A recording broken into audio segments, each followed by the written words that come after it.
Before we go into the podcast, I want to just talk about a business that I've set up with my friend George. It is called the Podcast Introduction Group. So if you want to join and be able to be featured on 24 to 48 podcasts to be able to reach an amazing audience, this is the place you need to go to. Podcast, being a guest on podcasts, is automatically establishing you as an authority and is able to build your personal and professional brand. We handpick of a bank of podcasters that we have to be able to grow your business and brand. We do 100% of everything that needs to be done by my team. You do not need to lift a finger.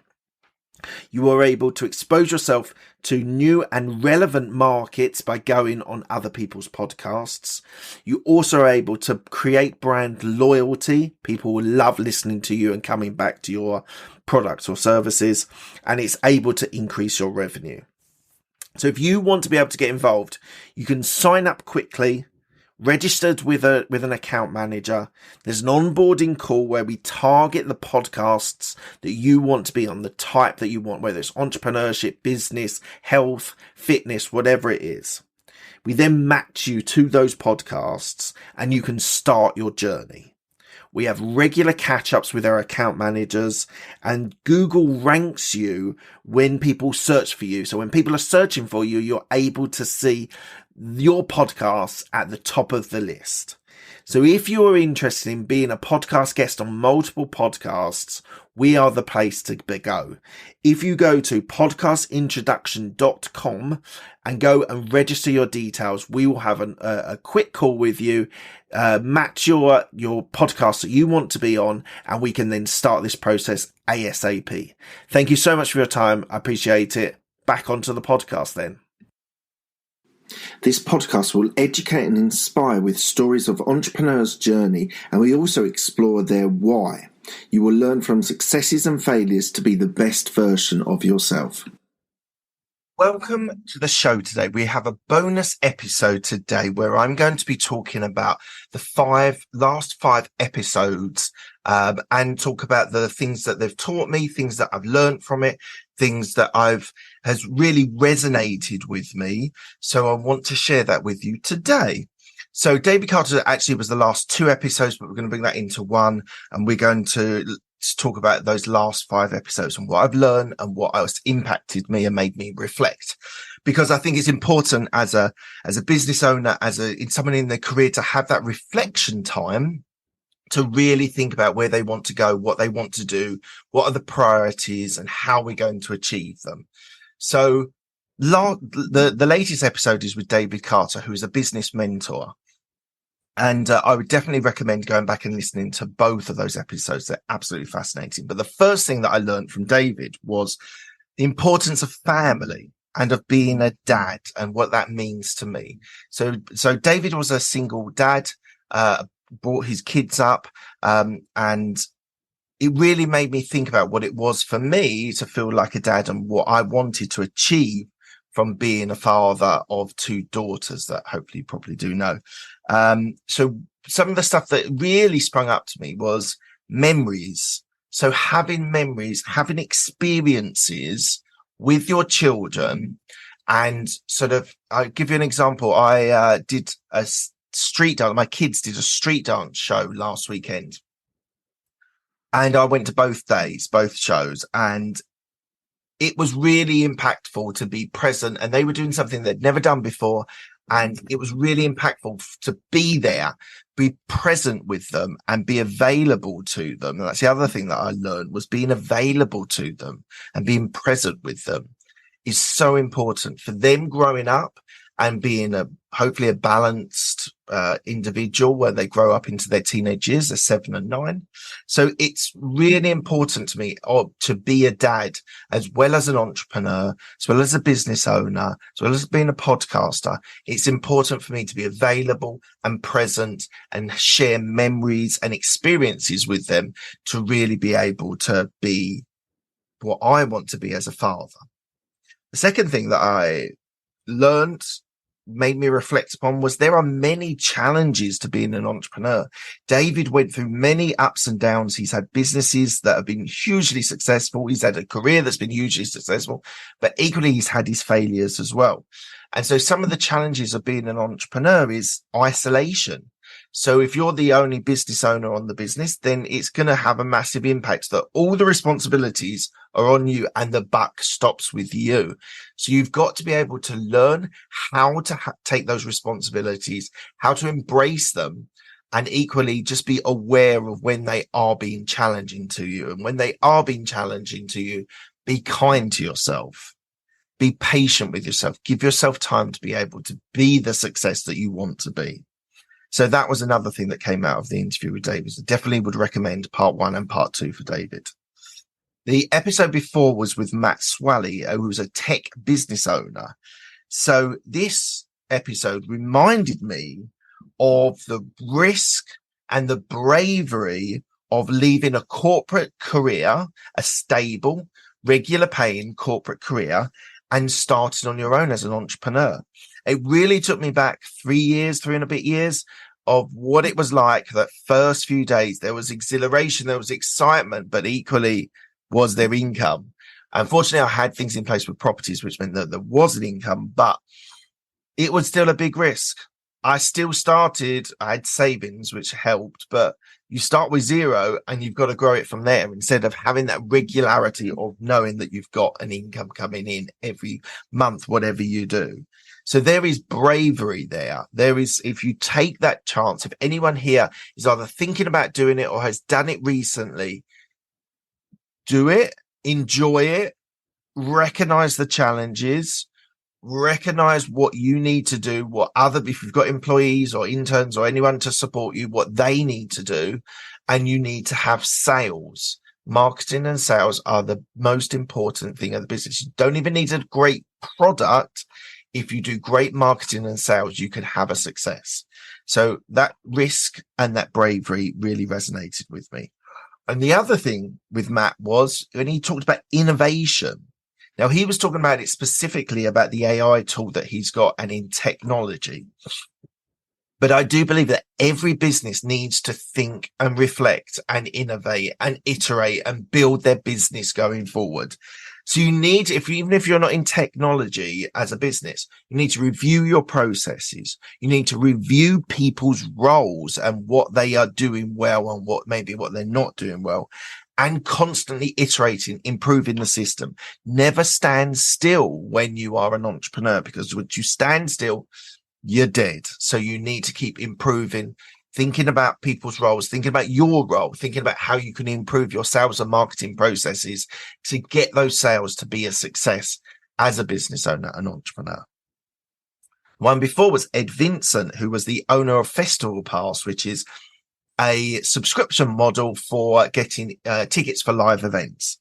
And it was really interesting. I really loved talking to Ed because he made me think about that buzz and excitement of live events. I haven't been to a concert or a gig for a long time, but it definitely inspired me to go back to them. I do go to rugby union events and games that I go to. And there's just something about being with other people, listening to a band, listening to a singer, or going to a rugby match or going to a football match, whatever it is. You have this shared excitement about what is going to happen. And you have the expertise and the skill and the experience and the knowledge of the artist or the teams that you're watching. There's something very exciting about live events, which this conversation really got me fired up. And I'm looking forward to, in the rest of this year, actually going to some more live events and being present and having that fun excitement that happens when you're at live events. And the other thing that Ed taught me was the importance of a subscription model, the regularity of earnings. We're talking about this with taking a chance with being an entrepreneur. But there is a way through subscription models where you can sort of predict more what's coming in every month. So it's a really powerful tool to be able to create a business. If you can get a subscription model and get clients baked in for a year or longer, You can have regular income, and it can be such a powerful tool. And if you've got the right business, it can be amazing. Mentoring, sharing, content creating.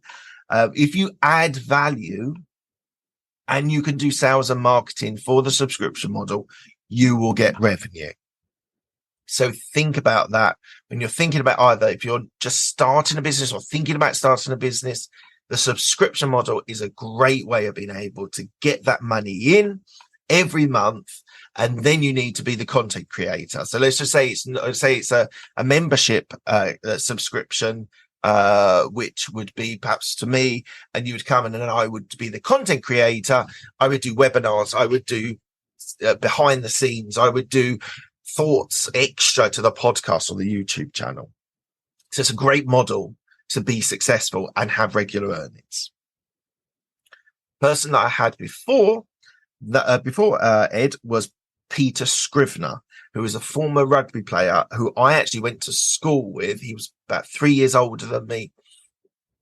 But I reached out to him and I said, I'd love to have you on the show. And it was great. We were talking about our old school, talking about teachers, and it was a real connecting moment for me on the podcast. And I had a great time with Peter. Now, what I learned there with Peter was that we talk about live events, but I have a love for sport. It may be football, it may be rugby, it may be cricket. My mum said to me that she thought I would probably watch ants run in the garden, and sort of that. I was so competitive and enjoyed the sporting arena that it was so powerful for me. And there are things that sport can teach you in business: passion, dedication. All these things, these two things are so important to running a business and being an entrepreneur. You need to have passion for your product or service. You need to have passion for sales and marketing. You need to perhaps have passion for operations.